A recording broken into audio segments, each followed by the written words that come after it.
risques et il faut corriger les risques, corriger et ensuite projeter ou bien voter un budget.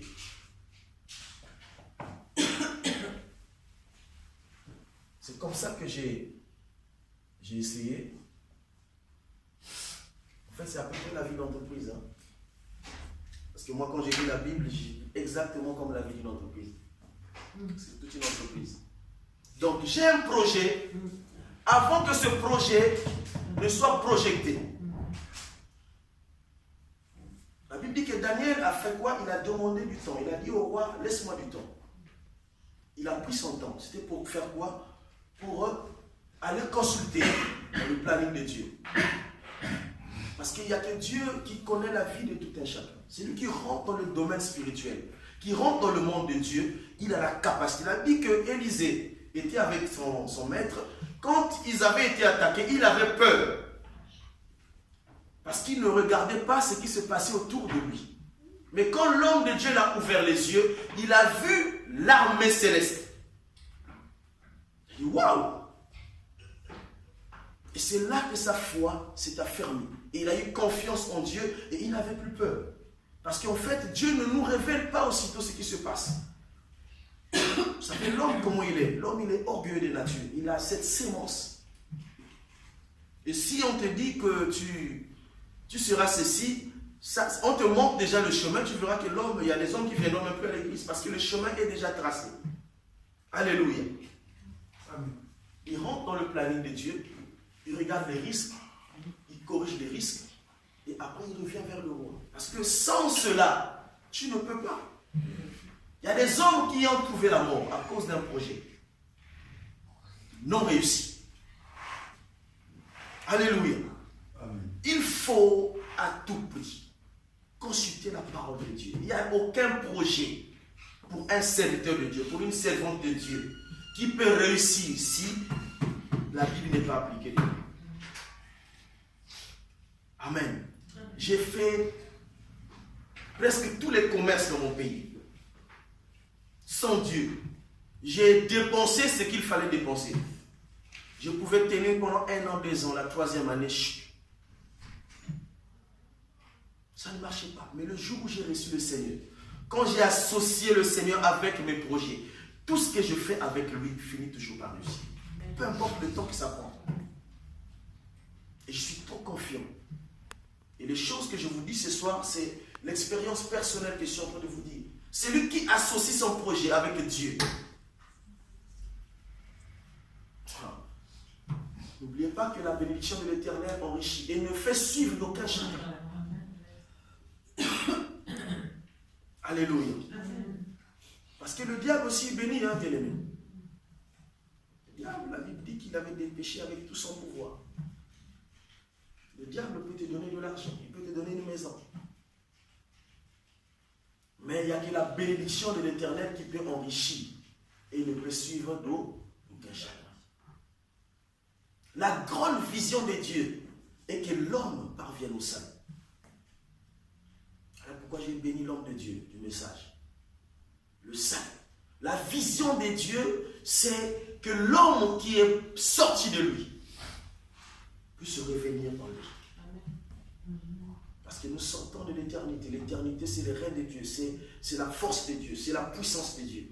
Et le but, c'est qu'il nous a projetés afin de confondre le diable et de revenir chez lui. Mais sachez qu'il y a des hommes et des femmes qui ne vont jamais revenir. Amen. Amen.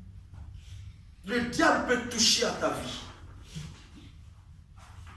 Il a dit que tu peux faire de Job tout ce que tu veux. Mais ne touche pas cela. Alléluia. Ne touche pas. Et cet homme, je le respecte beaucoup parce que de tout ce qu'il a vécu, il avait compris sa mission, sa vision sur la terre.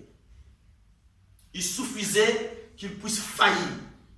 Le diable allait revenir vers Dieu et lui dire, voilà, je t'avais dit. Et si tu glorifies, tu es pris parce qu'il avait beaucoup d'argent, parce qu'il avait beaucoup de biens. Mais il a attaqué à ses biens, il a attaqué à son corps, il a attaqué à sa santé, il a touché à tout ce qu'il fallait. Mais cet homme est resté intact. Parce que la vie vaut mieux que les habits. Donc plutôt le corps vaut mieux que les habits. Et la vie vaut mieux que la nourriture. Alléluia. La vie vaut mieux que la nourriture. Et le corps vaut mieux que les habits. Dieu, quand il nous regarde comme ça, il ne nous regarde pas avec les habits. Donc, celui qui a mangé, celui qui n'a pas mangé. Il n'y a pas la différence. Si celui qui n'a pas mangé, il connaît le Seigneur. Et toi qui as mangé, tu ne connais pas le Seigneur. La vie vaut mieux que la nourriture. Et le corps vaut mieux que les vêtements. Alléluia. Cet homme, il savait les choses. Et quand vous lisez la vie de cet homme, il faut le lire, il faut comprendre. C'est ça la méditation. Ne lisons pas vite. Comprenez que c'était un homme de la même nature que toi. Mais il avait compris sa mission sur la terre. Il a perdu ses enfants, il a perdu tout ce qu'il avait. Mais il avait toujours la parole de Dieu. Je sais que mon Rédempteur est vivant. Et il s'élèvera le dernier. Même si vous me touchez aujourd'hui, même si maladie aujourd'hui, même si je sais que Dieu n'a pas encore parlé. Parce que je sais qu'il va parler un jour. Et quand il parlera, je vais vous confondre. Il savait ces choses. Et Dieu aussi était conscient. Voilà pourquoi il avait permis au diable de toucher à sa vie. Parce que Dieu savait. Alléluia. Dieu savait. Ne soyons pas comme cet homme, Adam, qui a reçu un projet, mais qui malgré n'a pas respecté la parole de Dieu. Il faut avoir la parole de Dieu. Bien aimé, même dans ce que nous faisons, même dans ce que nous... La parole de Dieu doit être en nous comme une vie réelle. Alléluia. Devant chaque situation, il y a toujours un verset qui peut contenir cette situation. Ne prions pas comme toujours, Seigneur, non, il faut citer une parole. Amen. Il faut citer. Seigneur, moi je sais qu'ils viendront par un chemin, mais ils s'enfuiront par cette chemin. C'est la Bible qui le dit. Et Dieu aime entendre des choses comme ça. Pas des paroles en l'air, non. Il faut lui rappeler sa parole. Qu'est-ce que Dieu dit par rapport à ce que tu vis? Qu'est-ce que Dieu a dit par rapport à ton projet? Et là, je m'attarde sur le mariage. Qu'est-ce que Dieu dit par rapport à ton mariage? Parce que c'est là la source de tous les mots aujourd'hui, le mariage. Surtout encore dans ce pays que nous vivons, des choses que je ne connaissais pas. Dieu m'a fait comprendre, ça m'a étonné au départ, mais j'ai fini par comprendre que c'était vrai. Parce que c'est des hommes, des frères que je connais, qui m'ont témoigné ce qu'ils ont vécu par rapport au mariage ici, dans l'Europe. C'est dur. Et le diable bat son plein. Il détruit les mariages facilement. Je connais un couple qui s'est marié, ça fait à peine 1 mois. Dans la maison où nous sommes allés habiter à Paris, c'était la maison des frères. Ils sont allés en fait en Afrique se marier, ils sont revenus, ils sont d'ici. Mais ça fait même pas 2 mois. Ils sont en voie de divorce. Je suis en train de parler, je suis en train d'exhorter la sœur, j'exhorte le monsieur. Ils sont donc chacun à sa parole. Moi en tout cas je ne peux plus. Sinon je ne peux plus. Il faut seulement qu'on divorce. Ah. Mais avant le mariage c'était grave. Tous les jours c'était les appels. Les annonces, les communiqués de partout, les invitations. Mais aujourd'hui, le diable a pris la place. Il détruit parce qu'il sait que c'est de là que sortent beaucoup de choses de Dieu. Il faut faire quoi? Il faut séparer les gens. Alléluia. Le diable a ses projets.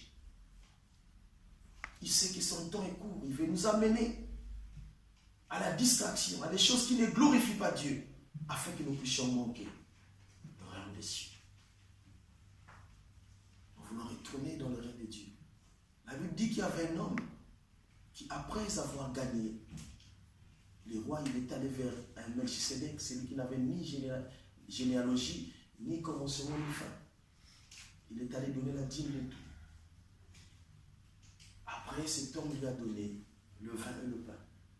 Mais la Bible dit dans Hébreux, je crois, 2, que quand Abraham donna cette dîme, il la donna pas pour lui, il la donna pour Lévi.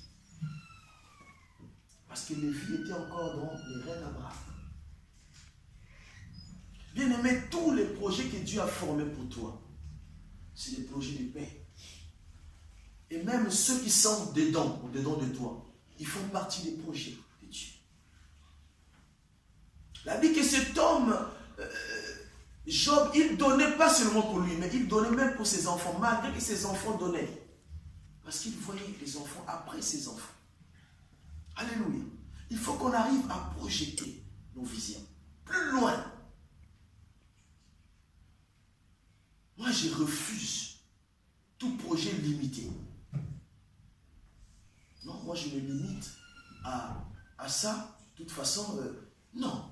Il faut avoir des grands projets. Nous sommes des personnes nobles. Nous avons le droit d'avoir tout ce que ce monde a. Parce que nous sommes enfants du royaume de Dieu. Nous dominons Satan. Alléluia. Parce que quand une personne parle, vous, si vous avez une vision noble, quand une personne parle, vous sentez que cet homme ou cette femme, en fait, est limité. Donc moi, dans ma vie, si j'ai 500 € ou si j'ai 1000 €, ça va. Si je trouve un travail qui me donne 1500, 2000 €, ça va pour moi. Oh, c'est une vision pour toi. Avoir 2000 €. Ça suffit. Alléluia. Mais c'est grave. C'est bien. Mais pour moi, je trouve que ce n'est pas suffisant. Parce que je peux avoir au-delà de cela. Si je suis enfant de Dieu, il suffit que je projette. Voilà pourquoi nous allons voir que les enfants de Dieu sont toujours dans des petites entreprises, des choses qui... Mais c'est le monde aujourd'hui qui a compris ces choses, qui aujourd'hui prospèrent. Ils font des projets, ils évaluent, ils voient les risques, ils corrigent les risques, et quand ils projettent, c'est des grandes entreprises qui sortent. Et nous sommes obligés de travailler dans ces entreprises-là. Alléluia. Dieu a fait des projets de paix. Nous avons des projets que Dieu a déjà élaborés. Et le plus grand projet, comme je l'ai dit, c'est le salut. De tous les projets que nous pouvons avoir sur la terre, on peut l'appeler les sous-projets, hein, si vous voulez. Sous-projets. Mais qui accompagne le grand projet qui est le salut. Parce que la volonté de Dieu est que tout le monde parvienne et que tout enfant qui est sorti de lui puisse revenir à lui. C'est ça le grand projet de Dieu. Dieu ne t'a pas envoyé pour que demain que tu ailles à l'enfer. Non. C'est l'homme lui-même qui va choisir, qui va mériter l'enfer. Il dit qu'il a mis la mort et la vie devant l'homme. Et c'est à l'homme de choisir. Tu choisis la mort, tu as le libre arbitre. Tu choisis la vie, c'est à ta disposition. Alléluia. Il faut réaliser des projets bien-aimés. J'ai aimé l'homme de Dieu la fois passée, ça m'a beaucoup fortifié. Et c'est comme ça que j'évolue dans ma vie. Quand je vois mon enfant, je dis non, mon enfant, il faut qu'il soit différent de tous les enfants. Parce que mon enfant, c'était un chrétien. Il a eu la grâce d'avoir un père qui connaît le Seigneur.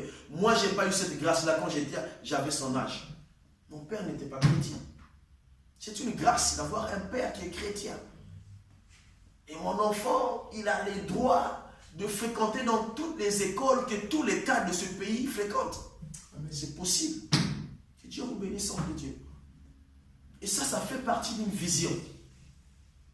Et quand tu programmes une vision comme ça, tu regardes à Dieu, tu dis cet enfant, il part à l'école pas pour devenir franc-maçon, non. C'est pour que son intelligence soit transformée, qu'il devienne un grand prédicateur. Dis des choses comme ça à Dieu. Et ça plaît à Dieu. Et quand Dieu écoute de telles paroles, vous allez voir ce qu'il fera dans la vie de ton enfant.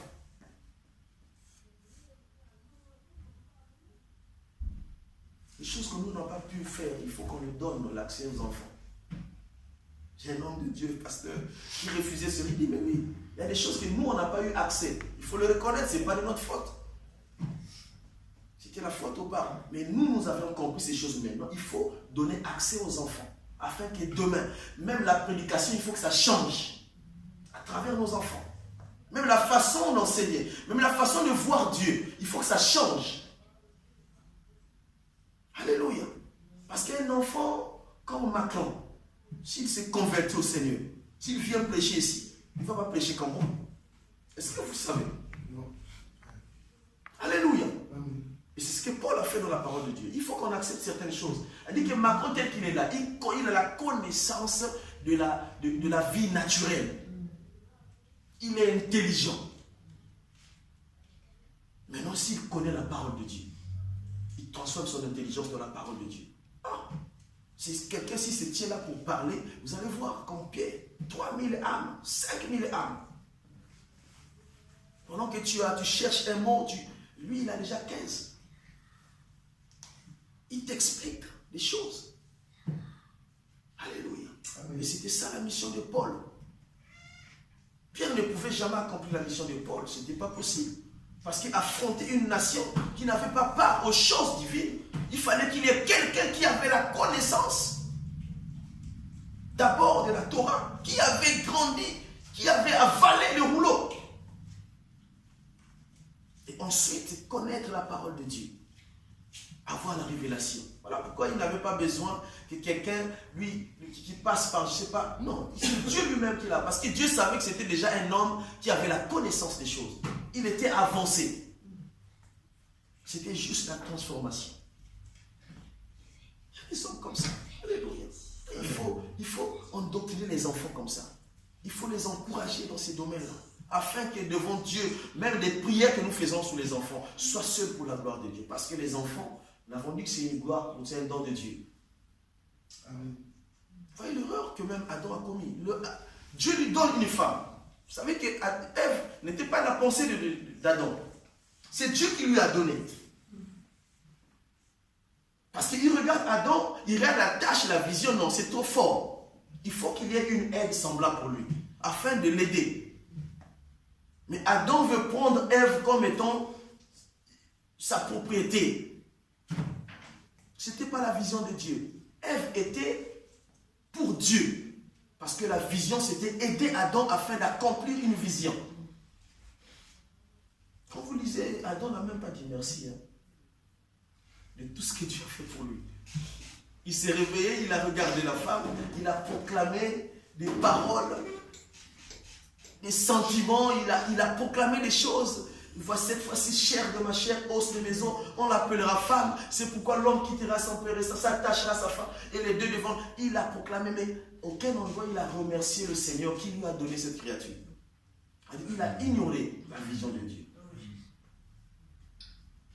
Alléluia. Tout ce que Dieu met à tes côtés, c'est pour accompagner la vision que tu as. Voilà pourquoi nous, hommes de Dieu, nous servons de Dieu, nous devons faire très attention. Très attention. Il y a des choses, des erreurs que moi, qui vous parle, j'ai commises 15 ans, 20 ans passés, mais que je continue à payer jusqu'à aujourd'hui. Parce que j'ai pris simplement une mauvaise décision. Et tu regrettes, tu veux même revenir, faire revenir les années en arrière et changer. Ce n'est pas possible. Tu es obligé d'assumer ces choses. Mais quand nous connaissons la parole de Dieu, quand nous évaluons, quand nous mettons nous corrigeons les risques, c'est difficile pour un tel homme de commettre une erreur. Ne partons pas trop vite. Alléluia.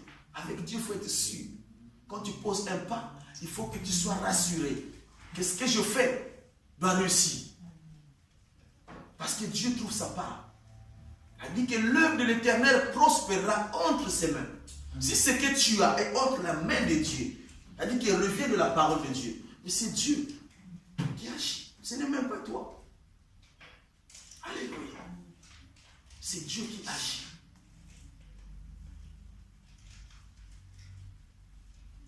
Il y a une vision noble, un dessein noble. Et prospérer dans cette vision noble. que Dieu a formé des projets de paix pour nous. Quand nous souffrons en réalisant, nous pouvons reculer comme cet homme, l'enfant prodige. Vous savez qu'il y a des hommes, même, ils sont bien rassurés qu'ils sont sur un mauvais chemin. Ils ont la confirmation que ce chemin qu'ils ont emprunté va les amener droit en enfer. Mais ils acceptent, ils refusent. Même les conseils. Même les autres, ils regardent en fait, frère, ce que tu fais là, voilà, là tu vas aboutir à tel point. Mais ils refusent. Ils préfèrent forcer. Nous n'allons pas arriver là. Nous sommes des hommes de Dieu, des servantes de Dieu. Nous en répondons comme cet enfant prodigue. Il a reconnu. Il a vu, non, je ne peux pas souffrir. Il pouvait avoir honte de revenir. Comme toi et moi aujourd'hui. Mais il n'a pas eu honte. La vie est mieux que la honte. Il vaut vivre une vie éternelle dans la joie. Même s'il y a la honte. Mais au moins, tu es dans un endroit où tu vis la vie de Dieu. Alléluia. Amen. Il a fait quoi? Il a retourné. Casse de départ. Il a annulé tout ce qu'il avait. Il est revenu dans le premier projet. Il allait faire un projet à lui-même qui n'a pas abouti. Il a tout dépensé. Il est revenu. Moi qui vous parle, j'ai fait, je crois, 3 fois. J'ai quitté mes parents. Je suis resté pendant 2 ans, ça tenait pas, je n'avais plus. Je suis revenu. Je suis parti. Jusqu'à ce que le moment est arrivé où Dieu a dit, maintenant tu vas sortir. C'était le temps de Dieu. Je suis parti jusqu'aujourd'hui. Alléluia. Il faut, quand tu as un projet, il faut faire un planning. Il faut évaluer les risques. Il faut corriger des risques avant de voter le budget. Vous savez, quand on construit une maison, on évalue ce qu'on avait dit, il faut d'abord commencer à évaluer. Ça veut dire que tu as un maçon sur l'échafaudage, il peut tomber et mourir pendant le chantier. Cela ne peut pas te pousser à arrêter un chantier parce qu'il y a une mort d'homme. Amen. Parce que tu as déjà commencé, tu as déjà fondé. Et c'est ça qui nous arrive souvent. Quand nous avons commencé un projet, on arrive quelque part, le diable intervient, il commence à t'allumer les yeux. Il dit, mais ça tu ne pourras pas. Ça tu ne pourras pas. Mais si tu sais que le projet vient de Dieu, peu importe le temps, on se met debout. On va prier.